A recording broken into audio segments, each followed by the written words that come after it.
present to you Mr. Renz Albert Mendoza. Ginoong Paranaque 2026 and now Mr. Friendship International 2026. It represents the buong Pilipinas sa Thailand. Sa Bangkok, Thailand. Alright. Siya po ay magpapasalamat lang sa ating buting mayor.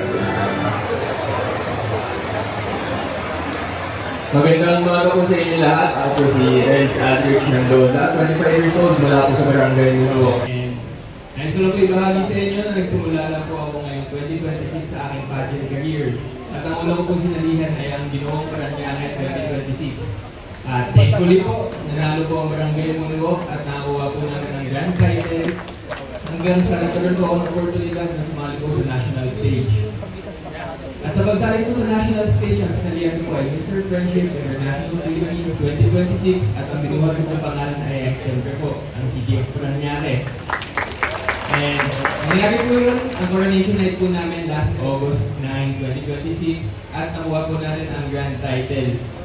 Kaya naman po, nais ko lang po magpasalamat sa inyong lahat sa mga sumuporta po mula sa Paranaque at lalo-lalo na po kay Mayor, kay Congressman po, kay Ma'am Janet, kay Vice Mayor din po at sa lahat po ng councilors na tumulong po sa akin nung araw na yun. Ako po ay nagkaroon din po ng courtesy call dito po sa ating City Hall. At sa December 5 to 12 po, ako po ay magkakaroon ng laban sa Bangkok, Thailand. At hindi na po basta Paranaque ang i-represent ko, kundi po ang Pilipinas sa rin po.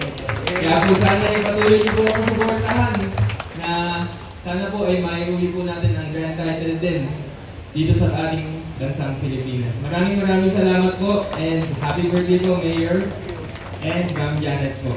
Thank you po. Maraming salamat, friends. Thank you.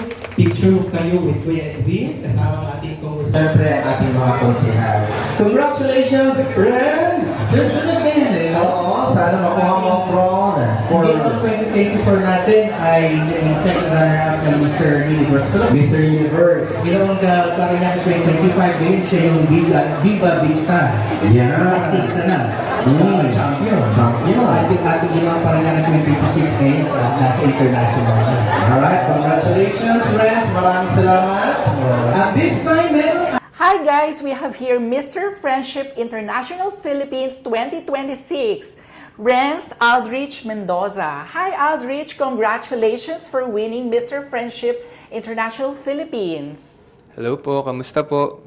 From Ginoong Paranaque to Mr. Friendship International Philippines, so was this plan or meron ka bang iniisip na iba pang national pageant or ito lang talaga ang gusto mong salihan? Actually po, after winning Ginoong Paranaque 2026, gusto ko lang po sana unang tapusin yung iba ko pong career, which is aviation related po.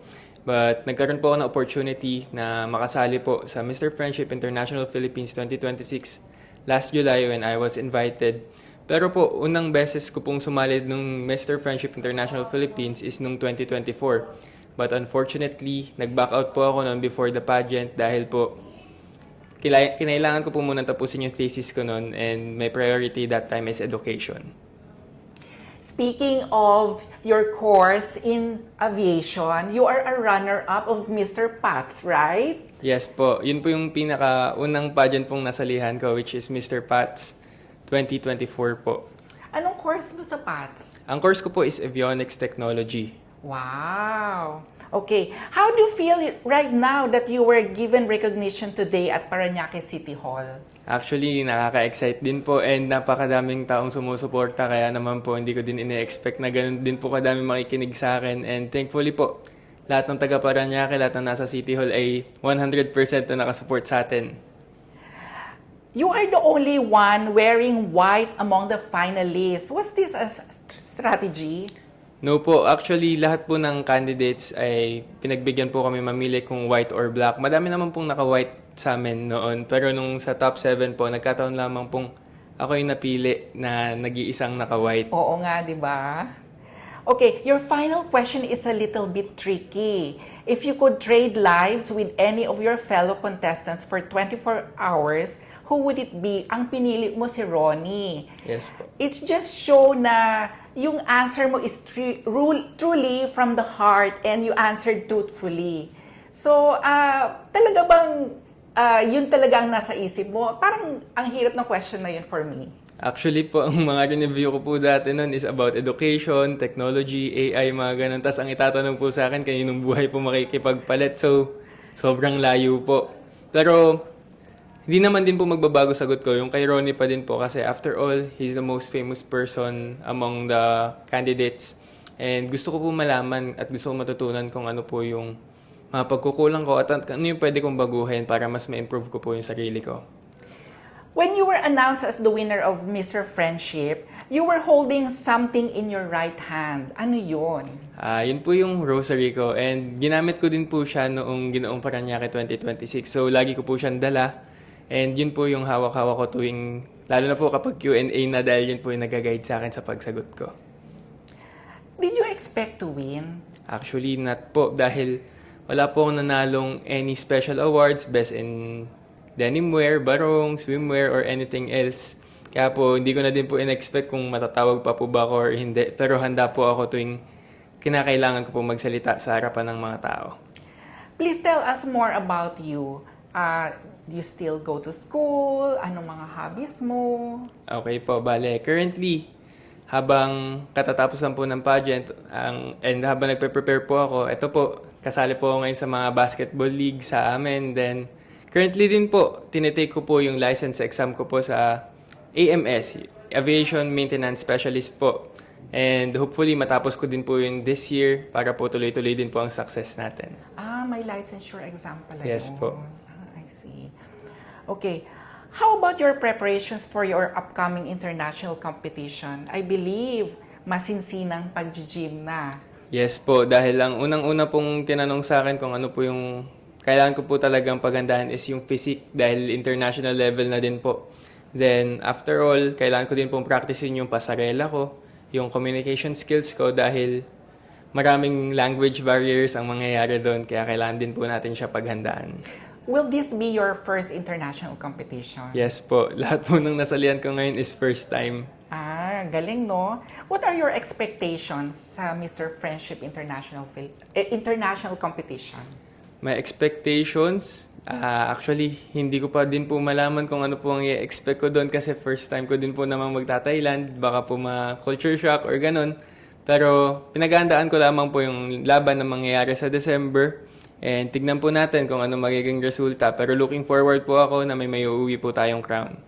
Meron bang mga binigay na tips or advice si dating Mr. Friendship International Philippines na si Kurt Michael Aguilar? Actually po, nagkakausap po kami na mag-message lang daw po ako kapag kinakailangan ko na po ng tulong para po sa papalapit ko pong laban.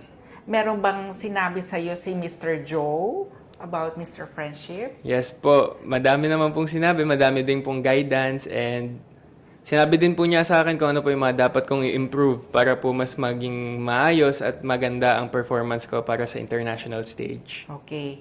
When will your international competition will be? Gaganapin po ito sa Bangkok, Thailand on December 5 to 12 po. December 5 to 12. At sino-sino naman ang makakasama mo sa Thailand?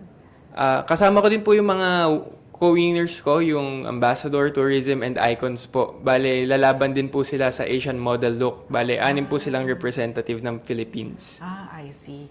Okay. Saan kanila, yung mga followers mo makikita sa iyong mga social media platforms? Okay po, para po sa Facebook account, ang Facebook account ko po is Renz Aldrich Mendoza. And para naman po sa Instagram and TikTok, ay Renz_Aldrich naman po.